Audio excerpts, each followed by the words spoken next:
Ton premier sujet aujourd'hui, il s'agit d'un train nazi Oui. qui aurait un grand trésor qui serait disparu à l'époque. Tu nous as mis en situation. Tu peux peut-être rappeler pour ceux qui viennent de se joindre à nous. On sait que durant la Deuxième Guerre mondiale, le Troisième Reich a pillé à peu près tous les grands trésors d'Europe pour les ramener, pour éventuellement les exploiter. Bon, il y avait là-dedans, évidemment, des biens comme de l'or, de l'argent, mais il y avait également des tableaux, des œuvres d'art, et il y avait également une espèce de quête quelque part un peu mystique, ce qu'on retrouve un peu dans la série Indiana Jones. Dans le dernier épisode, par exemple, on voit les nazis qui ont au tout début, on les voit avec la Sainte Lance. C'est la lance qui aurait apparemment percé le flanc du Christ.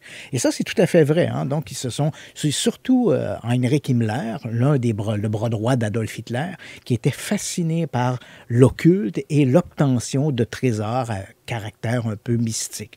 Donc tout ça est vrai. Mais au-delà de cette approche un peu mystique, l'histoire qui rebondit dans l'actualité, c'est cette histoire de train.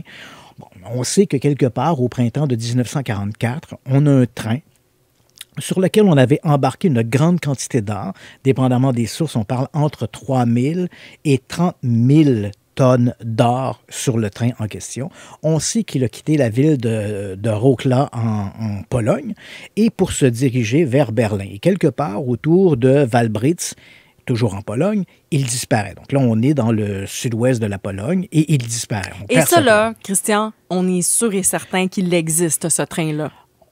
On a à peu près la certitude qu'il existe. On a perdu beaucoup de documents, mais disons que la plupart des historiens sont assez d'avis que l'histoire du train, est-ce que la quantité d'or, est-ce que la quantité de tableaux, la quantité de richesses qu'il transportait, est-ce qu'elle a été exagérée avec la littérature?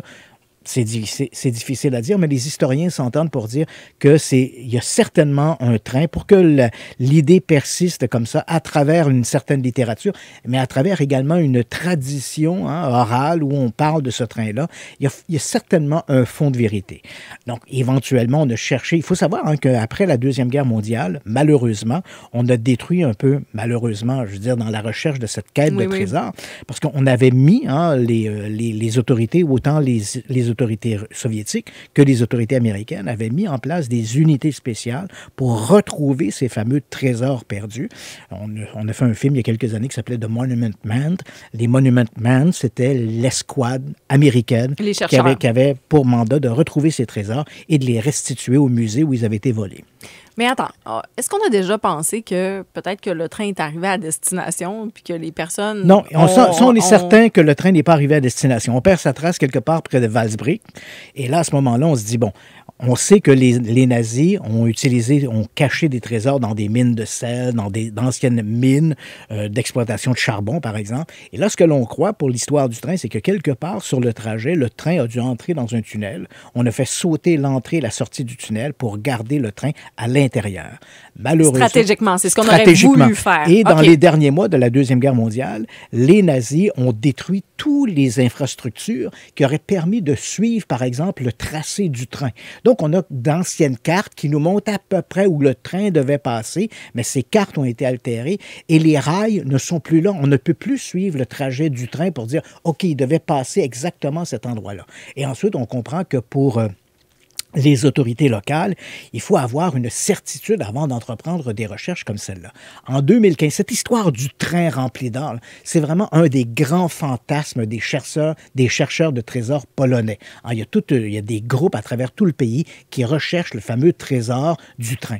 Et en 2015, l'histoire est ressortie. Des gens avaient contacté les autorités pour dire on croit savoir où se trouve le train.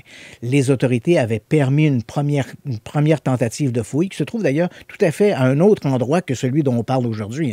Ils ont mené des premières fouilles. Ces fouilles n'ont pas été définitives, n'ont pas permis d'acquérir la certitude que le train était là. Donc, le permis de fouille n'a pas été renouvelé. Et là, on croyait que l'histoire était un peu morte au feuilleton. Et voilà qu'il y a quelques jours, des gens, une personne, entre autres, dont le nom n'a pas été divulgué, a contacté les autorités. C'est les autorités de cette région-là, où le train a disparu, près de Walsbrick.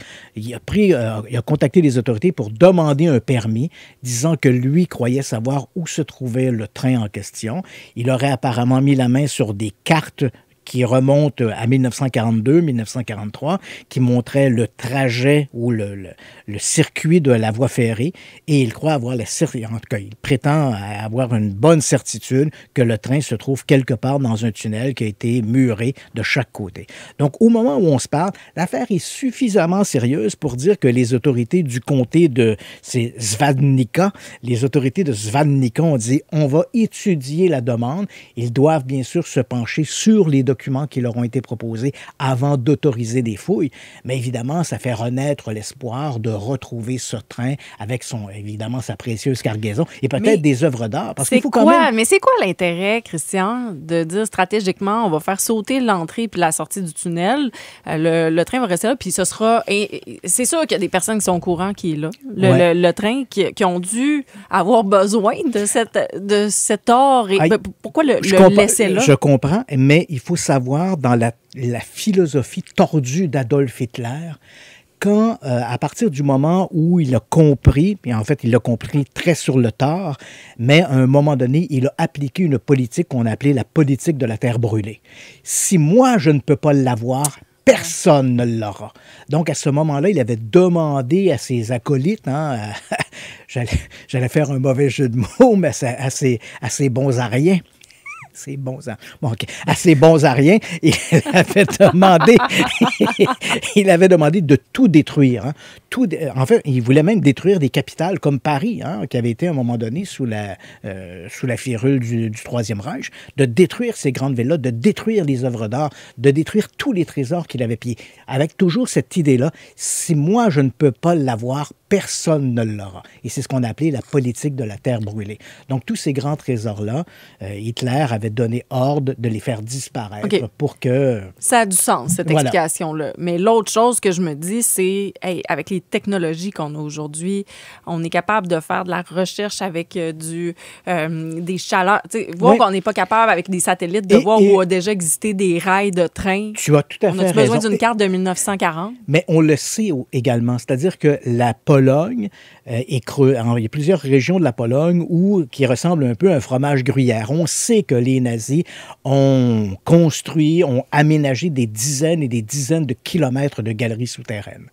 Après la Deuxième Guerre mondiale, l'accès à ces souterrains a été dynamité et détruit par notamment les Soviétiques.